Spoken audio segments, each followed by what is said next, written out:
Hello, luxury real estate agents. As I mentioned last week, I really learned a lot from the NAR convention recently held in Anaheim, California.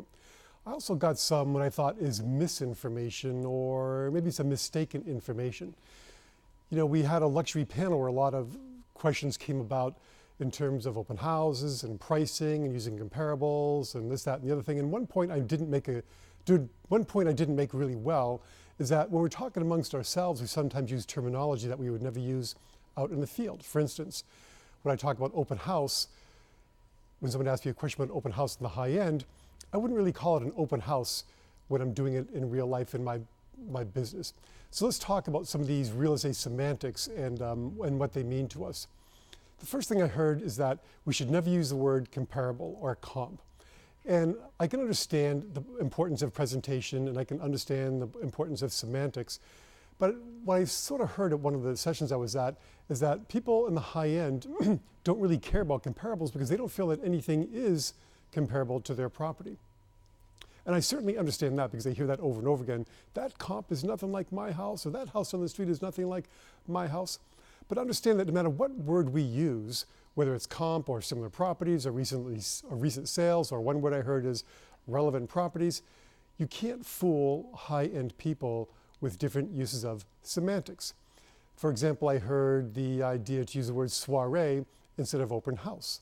Well, you know, that may be true.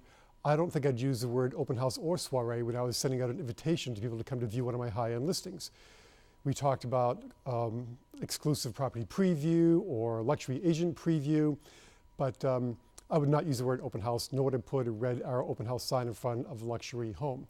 But the whole thing about comparable really bothered me because the whole notion of pricing luxury real estate is such a challenge, is such an important topic, and one that I talk about quite a bit, that I really thought about, you know, what would be a better word for comp than comp or comparable.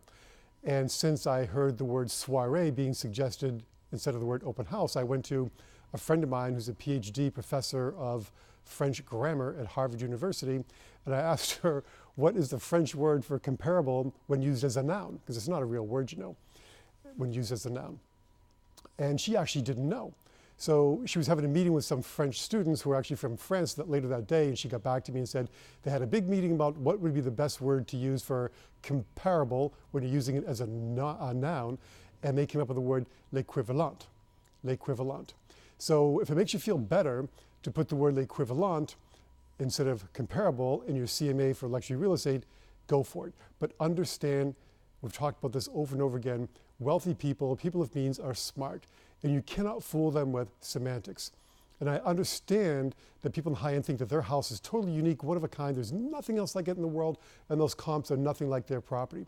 At the same time, what I teach in my classes, what I teach in my coaching, what I teach in my book is that our job is to make the incomparable comparable. And that doesn't matter what word you use, that's what we're doing, making the incomparable comparable. And I like to do it in a quantitative analysis. And I use that with the spreadsheet that comes with my book, and we've talked about this before. And I use 9 elements of comparison when I'm comparing a comparable sale to the property I want to value, like the date of the sale, how much acreage or privacy does it have? I mean, acreage and privacy are pretty much one and the same thing. What are the locations? What are the age and conditions of the main house compared to the comparable house? Views, amenities, square footage, other structures on the property, and just an overall category other, which is number 9. And what I suggest you do is to make the incomparable comparable by making percentage adjustments between the recent sales, or l'équivalence, and the subject property, between each of these elements and the subject. And I go into that in more detail, and if you have questions, let me know how you do with that. The goal here is to have a process when you're pricing. People in the high end are very numbers oriented. You know, we get a lot of CEOs and CFOs, and they want to see how the numbers were crunched. So and by having a process, we can become better and different than our competition, and it helps the seller buy into our process, buy into our value more readily when they see that it came about as a result of a process. We build credibility when we have a process. The whole idea here is to make the incomparable comparable. Hope that helps with my session here on real estate semantics. Once again, if you have questions, send me an email, jack@jackcotton.com. You can go to Facebook and click the like button. I hope you'll do that. And don't forget, if you bought the book, you get a 20-minute phone consultation with me. So don't forget to fill out that form and fax it to me, and we'll schedule our call. Until next time, make it a great week.